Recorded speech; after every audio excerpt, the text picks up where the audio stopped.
The Fox and the Grapes. One day, a fox became very hungry as he went to search for some food. He searched high and low, but couldn't find something that he could eat. Finally, as his stomach rumbled, he stumbled upon a farmer's wall. At the top of the wall, he saw the biggest, juiciest grapes he'd ever seen.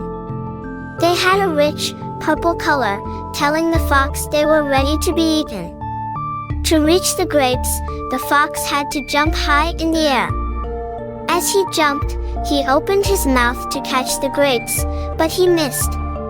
The fox tried again but missed yet again. He tried a few more times but kept failing. Finally, the fox decided it was time to give up and go home. While he walked away, he muttered, "I'm sure the grapes were sour anyway."